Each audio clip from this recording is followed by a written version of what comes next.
Bonjour, aujourd'hui je vais vous apprendre à détourer une image avec un téléphone.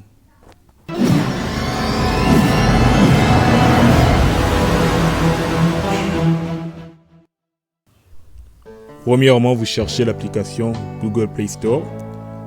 Cliquez dessus. Voilà, nous sommes maintenant sur Play Store. Tapez dans la barre de recherche effaceur de fond plutôt.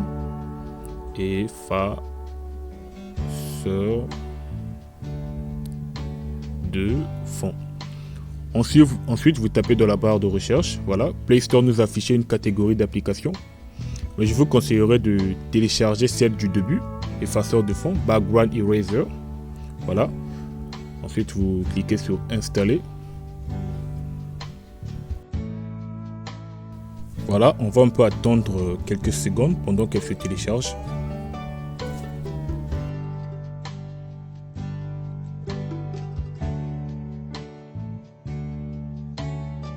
Voilà, là l'application est en train de s'installer.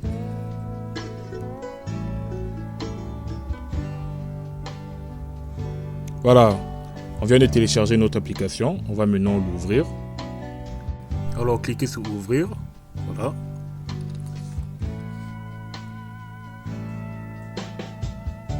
Voilà, l'application est éditée en anglais mais ça ne fait rien, c'est pas ça qui compte. Voilà, nous allons cliquer sur le One et photo qui signifie charger une photo. Autoriser. Après avoir cliqué, il va directement me conduire dans la galerie. Voilà, je vais choisir une photo de mon choix. Je choisis celle de Bruce Lee, la troisième photo. Clic, voilà. Voilà. Avant d'éditer, avant de détourer la photo, vous pouvez soit la rogner. Si vous pensez que la photo est mal cadrée, vous pouvez soit la rogner à gauche ou à droite, ça dépend de vous. Et ça dépend de vous. Et après avoir fini, vous cliquez sur Done. Très bien. Voici la partie intéressante de ce tuto. À présent, nous avons une palette d'outils. Le premier outil, c'est l'outil Extra. Le deuxième, l'outil gomme automatique. Le troisième, l'outil gomme magique. Le quatrième, l'outil gomme manuel. Le cinquième, l'outil pinceau. Et enfin, la loupe. Avec l'outil gomme automatique, dès que tu cliques sur un endroit, il efface au hasard une partie. Voilà, dès que tu cliques, il efface au hasard. Voilà. Voilà pourquoi je vous conseillerais plus d'utiliser l'outil gomme magique ou l'outil gomme manuel. Voilà, l'outil gomme magique, j'ai augmenté l'épaisseur. Voilà. Avec l'outil gomme magique, vous avez la facilité d'effacer le fond d'une image. Voilà, j'ai fait d'effacer. Voilà, facilement. Mais il faut bien diriger le curseur car si vous faites une erreur, il pourra aussi toucher la personne. Donc il faut bien diriger votre curseur. Voilà, je reviens. Passons maintenant à l'outil gomme manuel. J'augmente un peu l'épaisseur. L'outil gomme manuel est similaire à l'outil gomme magique, mais la différence est que avec l'outil gomme manuel, le travail se passera manuellement. Voilà.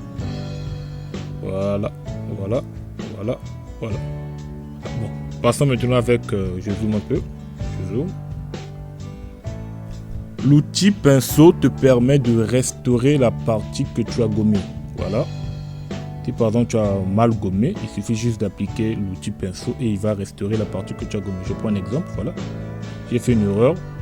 Je prends l'outil pinceau. Je le fais passer là où j'ai gommé. Voilà, vous voyez, il est en train de restaurer l'image. J'annule. Voilà. J'espère que vous avez compris le rôle de ces outils. Et je vous conseillerais d'utiliser plus l'outil magique et l'outil manuel pour gommer le fond de l'image. Et n'oubliez pas aussi de zoomer afin de bien voir. À présent, je vais gommer l'image avec l'outil gomme magique. Vous voyez comment l'outil gomme magique est efficace. Voilà, je suis en train de gommer avec l'outil gomme magique. Je gomme. Je zoome un peu, voilà. Je gomme. Voilà. Je prends l'outil gomme manuel. J'essaie un peu de gommer certaines parties que je n'ai pas pu gommer avec l'outil gomme magique. Je reviens avec l'outil gomme manuel toujours. Je gomme. Voilà. Je zoome, je change un peu l'arrière du plan. afin de voir si je n'ai pas fait d'erreur. Je zoome encore pour bien voir les contours. Voilà. Je remarque que j'ai bien fait mon travail. Alors je clique sur Done. Voilà. Et ici, nous avons une petite palette de chiffres. Elle te permet, ces chiffres te permettent de réduire le contour de l'image. Si par exemple tu cliques sur, voilà, je vais un peu zoomer. Chaque fois que tu cliques sur un chiffre, les contours diminuent. Voilà pourquoi je veux conseiller plus d'utiliser le chiffre 1 afin de garder un peu l'image parfaite du contour. Voilà. Après avoir fini, vous cliquez sur Save. Ensuite, Finish. Voilà. Vous allez maintenant dans votre galerie afin de... Après cela, vous allez dans votre galerie afin de voir l'image sauvegardée. Voilà. Je cherche, elle est là. Voilà. On remarque que les contours de l'image n'ont pas été bien détourés, mais c'est pas grave. Il suffit juste de s'appliquer à fond et de bien orienter le curseur avec le pouce ou l'index. Voilà, merci beaucoup.